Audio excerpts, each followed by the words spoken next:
Hello friends, இது ஆயுத பூஜை ப்ரிப்ரேஷன் மினி விளாக் பார்க்கலாம் வாங்க.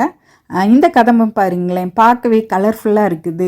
எல்லோ, க்ரீனு, ஒயிட்டு, ரெட்டு இந்த எல்லா பூவுமே கலந்து சூப்பராக ரெடி பண்ணியாச்சு. நேற்று நேட்டிவ் போயிட்டு வரும்போதே பார்த்தீங்க அப்படின்னா திண்டுக்கல் மார்க்கெட்டில் பூ வாங்கிட்டு வந்தாச்சுங்க. எப்போவும் திருப்பூர் மார்க்கெட்லேயே வாங்குவோம். இந்த தடவை ஊருக்கு போனதுனால ஃப்ரெஷ்ஷாக இருந்தது பூ திண்டுக்கல் பூ மார்க்கெட்டில், அங்கேயே வாங்கிட்டு வந்தாச்சுங்க. எங்கள் வீட்டில் எல்லாருக்குமே பூ கட்ட தெரியும். எங்கள் வீட்டுக்காரர், எங்கள் பாப்பா 2 பேர். ஸோ எல்லாருமே பூ கட்டுவோம். இப்போ நானும் எங்கள் வீட்டுக்காரரும் உட்காந்து மத்தியானம் 3/4 பூ கட்டிட்டோம். ஈவினிங் பார்த்தீங்க அப்படின்னா ஜாதி மல்லியுமே நம்ம தோட்டத்தில் இருந்து அதுவுமே பறித்து கட்டியாச்சு. ஏன்னா குத்து விளக்குக்கெல்லாம் வைக்கிறதுக்கு ஜாதி மல்லி வேணும். திங்கக்கிழமை குத்து விளக்கெல்லாம் ரெடி பண்ணி கோயில் வீடெலாம் ரெடி பண்ணணும்னு நினச்சதுங்க.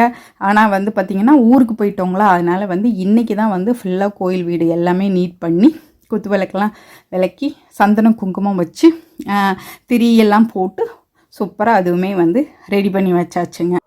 எங்கள் வீட்டு பூஜை ரூமில் மணப்பலகா வெள்ளை கலர் பெயிண்ட் அடிச்சிருப்போம். அதனால் கோலப்படியில் மஞ்சள் கலந்து நான் கோலம் போட்டு அது மேலே விளக்கெல்லாம் வச்சுருப்பேன்.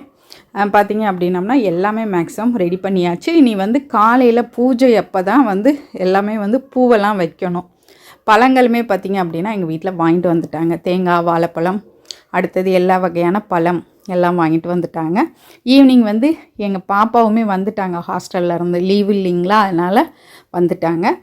அவங்களுமே சேர்ந்து அவங்க அப்பாவோட பூ கட்ட ஆரம்பிச்சிட்டாங்க. இப்போதைக்கு பார்த்திங்கன்னா ஒரு 3 பண்டல் கட்டியிருந்தாங்க.